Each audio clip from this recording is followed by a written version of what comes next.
Hey, good evening, everybody. It is Tuesday night, and that means it's time for dinner with Debbie. And I am grateful once again that you're here with me and can hopefully be cooking along with me. This week, I've decided to do a no cooking meal. And the reason I decided to do that is because it is really hot this week in Virginia. In fact, Thursday and Friday, we're going to be getting close to 100 degrees here, which I know in some parts of the country, they've been sweating it out for almost 30 days at, over 100-degree temps, but we're not used to it here in Virginia. And on top of that, it's pretty darn humid, so it makes it feel even worse. So I figured everybody could use a break from, I don't even want to grill. I don't even want to put a fire in the grill. When it's that hot, I don't want to stand outside. I don't want to turn the oven on. I don't want to turn the burners on. So I got you. So when I was looking, this is a little bit past the coronation of King Charles, but I decided to make Coronation Chicken salad. And the story behind the Coronation Chicken salad is that this was a meal that was served for the coronation of Queen Elizabeth back in 1953, 57. I can't remember when it was, what year she went to the throne. But the story behind the Coronation Chicken salad is that not only was it served, but it was designed to incorporate ingredients from all of the countries of the Commonwealth. So it's got a little international flair. It got really popular in the 80s. I don't think we called it Coronation Chicken salad. I think we just call it chicken salad.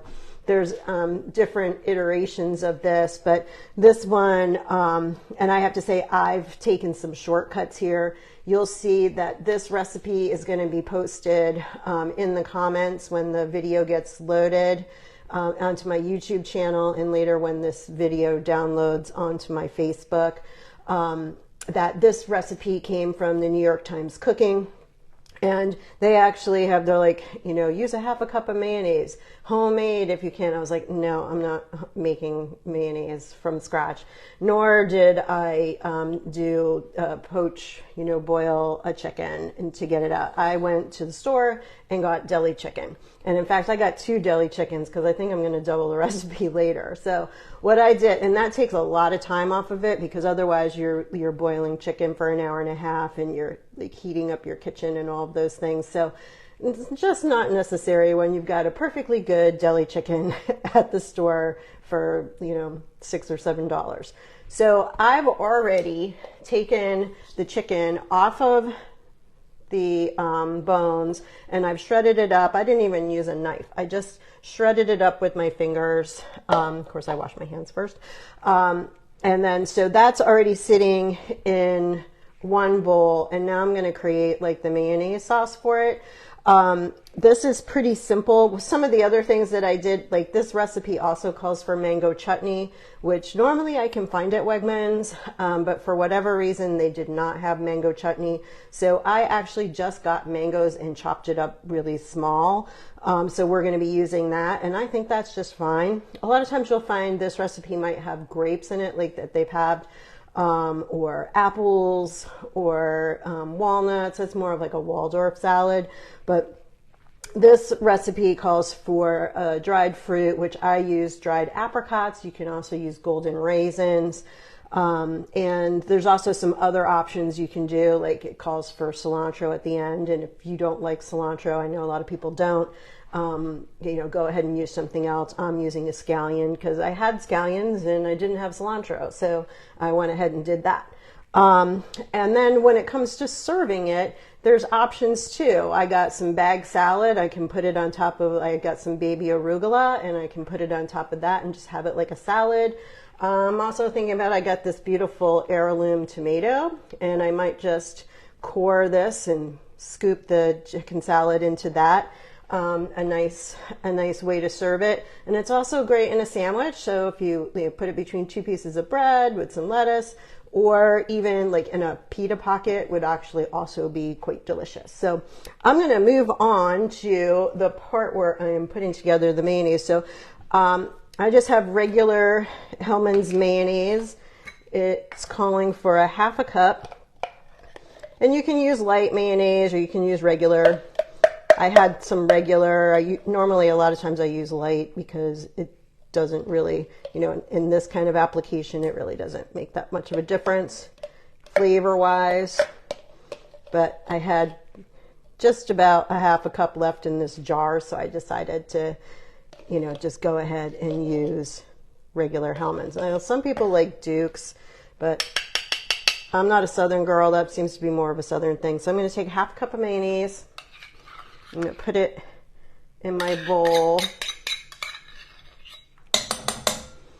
And then next is a half a cup of Greek yogurt, or you can use sour cream. But I had Greek yogurt from a previous recipe, so I'm just going to go ahead and scoop about a half a cup of that. Let me get this out of here.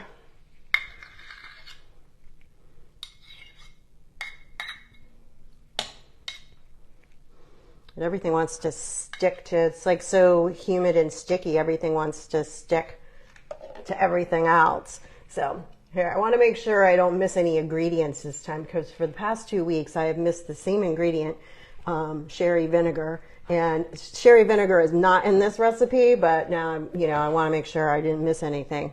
So I've got the mayonnaise, the yogurt. I'm going to take my mangoes that I chopped up really small. That's going to go in there.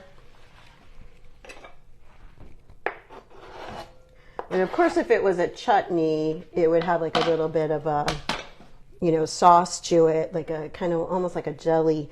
But these mangoes are really ripe, so there's some liquid in there.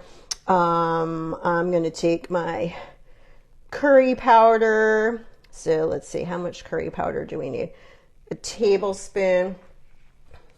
And what I decided to do, I like this recipe to have like a little bit of color to it, like the curry color. So if you really want to emphasize that color, I'm just going to put about a half a teaspoon of turmeric in there. So let me pull this bowl over here so you can see better. So this is a tablespoon, or for me, I don't really measure, as you know. I just take a big palmful like that and put that in. Oh boy, that smells good. I love curry. I don't know about you. And then I'm going to take a little bit of turmeric in here. Just a little. Turmeric is also really good for you. It's an anti-inflammatory, so that's about a half a teaspoon. It's an anti-inflammatory, so it is good for you. I know some people have like turmeric tea and things like that. So I'm going to add that for a little bit of color. I am now going to add my dried apricots. Get rid of some of this stuff.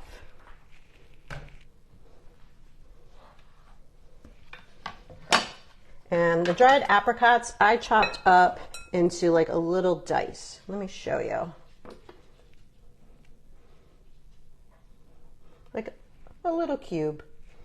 So I really like apricots. And of course, if you do the golden raisins, you do not need to do anything further with them. They're already the right size. Okay. And some lemon juice. So here I have a lemon. I'm going to slice it in half. And I'm going to juice this right into our mayonnaise mixture. Boy, this lemon's big. It hardly even wants to fit in here.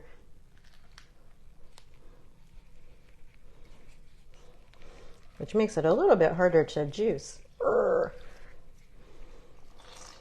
So the recipe calls for 3 tablespoons of lemon juice, which I'm just going to juice a whole lemon. That will probably be about enough.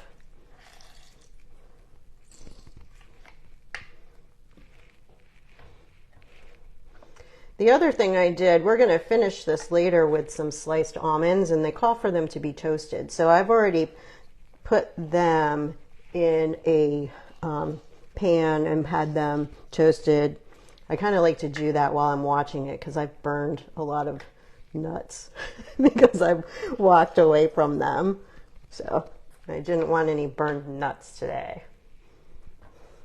So that was like the one little bit of oven that I put on.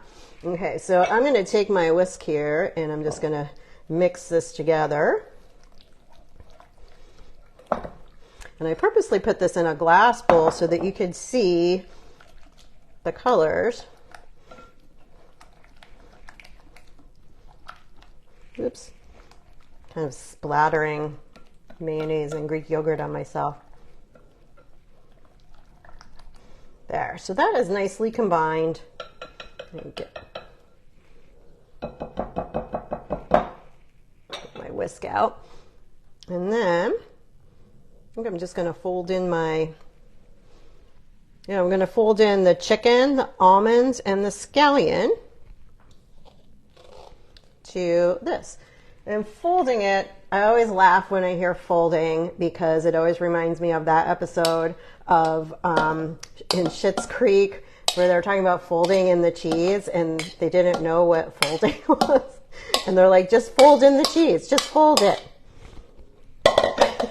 So here, I'm going to fold in this chicken and I'm going to show you what it means to fold it because I do know what it means to fold. So let me grab my almonds. My almonds are in my pan. They're all nice and toasted. Put them in. And last but not least, I'm going to get my scallions in here. The scallions probably could have gone in with the mayonnaise, with the other things and gotten whisked. I think it's probably more folding involved if you use the cilantro. So to fold, we're just going to take, let me see how I can do this so you can see. I'm going to like scoop up from the bottom and I'm just going to gently flip it over. And the reason you fold is because you don't want to just like mix it like vigorously and, you know, it's just not going to come together. So I'm basically taking from the edges down at the bottom and dig into the bottom and fold it up to the top. And this incorporates our lovely mayonnaise and all of our goodies in there into our chicken and our toasted almonds and our scallions. I wish you guys could smell this because it smells really good. So, and because I did not use a knife to cut up my chicken pieces, I just shredded it with my hands. So these pieces are on the larger side. I think if I had been planning on serving this in a sandwich or in a pita, I think I would have cut the chicken up a little bit smaller. So think about like what you like and what your family likes and how, you know, like transportable you want it to be. Obviously, sandwiches are easier to move than a chicken salad where you have to like assemble it wherever you're going to go. But yeah, this looks delicious. And I'll tell you what, if you cover it and put it in the refrigerator for an hour or two and let these flavors kind of meld together, it tastes even better. So I'm going to have a little taste of this, you know, just to make sure it came out okay. And you grab another spoon, not the one I was mixing it with. Yeah.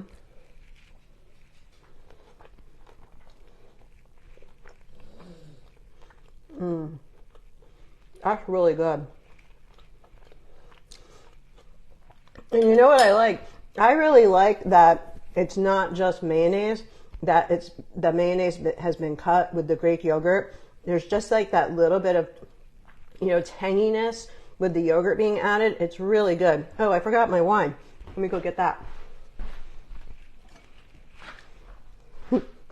So because of the creaminess, I decided to pair it with a nice Chardonnay from Burgundy, France. And, you know, this isn't like a super expensive one. This is actually a really nice one for about $30. Let me show you the bottle.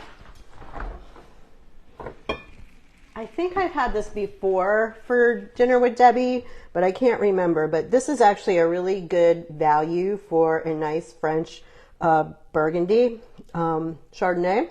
It is, I better put my glasses on.